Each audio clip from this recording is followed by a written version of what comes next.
You ever feel like you're running a billion-dollar company with the operating system of a 2008 BlackBerry? Outwardly, you're the poster child for success. LinkedIn loves you. Your inbox is a war zone of requests. And your calendar looks like a game of Tetris played by a caffeinated octopus. But inside, it's like you're wearing a suit tailored for someone else. And the seams are starting to split. Here's the plot twist. This isn't burnout. This is identity friction. And if you don't spot it, you'll keep mistaking exhaustion for ambition. Like trying to fix a leaky roof by buying a new umbrella. But what is the version of you that got you here is the very thing holding you back from what's next. Spoiler alert, it is. Stick around because in the next few minutes, I'll show you how to redraw your internal map to get you where you want to go. And I'll reveal the one identity you didn't even realize is running your life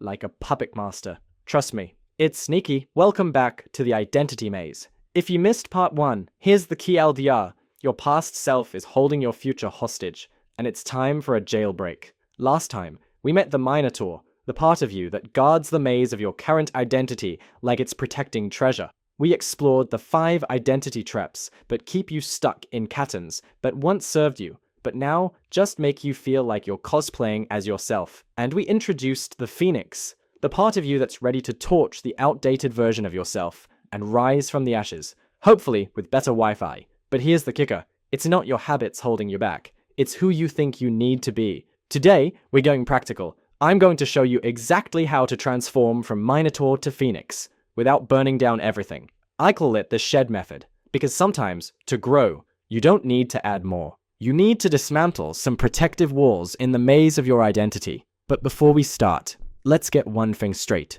Your inner Minotaur isn't afraid of change. He's afraid of uncertainty. He's your brain's vigilant security officer, tirelessly scanning the horizon for threats. And he isn't your enemy. He's just overly cautious. But with courage, you can overcome his limits, even if he is currently curled up in a comfort blankie. So let's go through the shed method. S stands for self-awareness. Meet the identity archaeologist. This is the Indiana Jones of your identity, and he's going to dig up some hard truths by asking you some important questions. First question, what identity patterns are currently running your life? The achiever.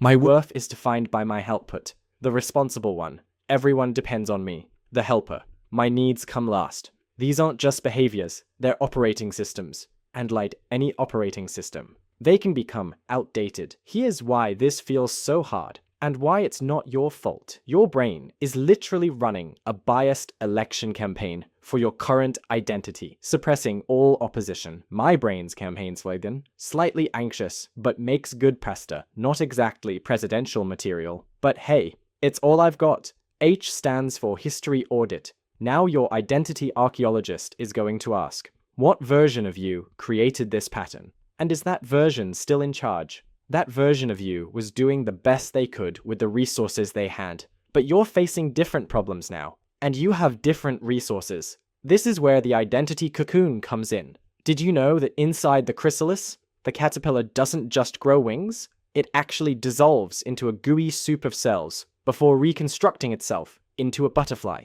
That's not just a cute metaphor. It's how metamorphosis works. Real change isn't just growth, it's transformation. Like that caterpillar turning to goo in its cocoon, you have to dissolve parts of who you were to become what you're becoming. Your identity evolution might feel messy. There's that uncomfortable middle stage where you're no longer who you were, but not yet who you're becoming. The cocoon isn't just uncomfortable, it's chaotic. And that's where all real transformation begins. Uncomfortable? Yes. Necessary? Also yes. E stands for emotional honesty. Now the archaeologist is going to ask, what are you afraid you'll lose if you let go of this identity? Respect? Security? Your place in the tribe? The story you've been telling yourself? This is where most identity transformation stalls. Intellectually, we want to change, but emotionally, we're attached to who we've been. Our sense of who we are begins developing when we are babies and forms part of our emotional memories. These memories are stored in the amygdala, which responds faster than our rational prefrontal cortex. So even when you logically know it's time to evolve, your emotional brain hits the panic button first. And the last part of the shed method, D, which stands for desired self. Your identity archaeologist is going to ask you who you want to become.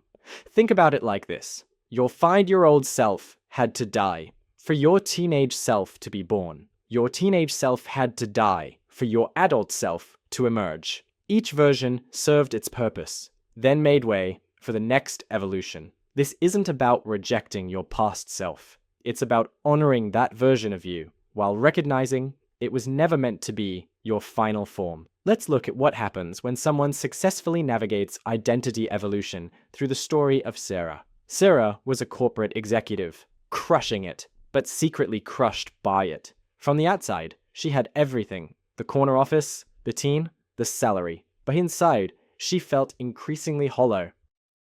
Recognition hit her like a quiet panic attack in the bathroom at her conference center. After winning an industry award, she found herself locked in a stall, hyperventilating. As she sat in that bathroom stall, award in hand, one thought looped in her head: why don't I feel anything? The achievement that should have validated her identity left her feeling like an imposter. Her Minotaur fought back hard. This is who you are, it insisted. You've worked so hard to become this person. She doubled down on work, took on more projects, pushed herself harder, trying to outrun the growing sense that she was living someone else's life. The Minotaur didn't want to leave the maze. It whispered about all she could lose: status, security, identity. Sarah's release began with a small act of rebellion. She took a pottery class, something completely unrelated to her career, something she was terrible at. For 2 hours each week, she allowed herself to be a beginner, to make ugly, lopsided bowls with no agenda. She stopped introducing herself as VP of Marketing at Tati's and started saying, "I'm exploring new things right now." Rebirth didn't happen overnight. She renegotiated her role to include mentoring young entrepreneurs, which lit her up in a way spreadsheets never had. Eventually, she transitioned to teaching business at a local college while consulting part-time. The new identity that emerged wasn't a complete rejection of her old self. It was an evolution, more flexible, more authentic, and more aligned with her current values and vision. Sarah's Minotaur whispered about her job title, her LinkedIn followers, her salary, but her Phoenix didn't scream. It simply asked, "What lights you up now?" Where are you in the Phoenix pattern right now? Recognition, resistance, release, or are you experiencing the early signs of rebirth? The neuroscience behind this pattern is wild. Each time you try new behaviors aligned with your desired identity, you're literally rewiring your brain. Neuroplasticity, your brain's ability to form new connections, makes evolution possible at any age. So, what does this mean for you? This week, I challenge you to identify one identity label you're ready to question. Just one. What's one label you're ready to let go of this week? Maybe it's the one who always has to win. Maybe it's the productive one. Or perhaps it's the strong one who never needs help. Then, do something small but symbolic that contradicts that identity. Ask someone who knows you well, "What do you see in me that I might not see in myself?" Their answer might reveal possibilities your current identity has been hiding. Remember, what got you here? The drive, the persona, the titles was valuable, but what gets you there might be something entirely different. You can keep evading your maze, or you can start redesigning your future. What identity are you ready to outgrow? Drop it in the comments. I'll reply to as many as I can. If this hit home, hit that subscribe button and the notification bell so you don't miss out. And if you liked this video, you'll love our video on why your perfectionism could be torpedoing your success.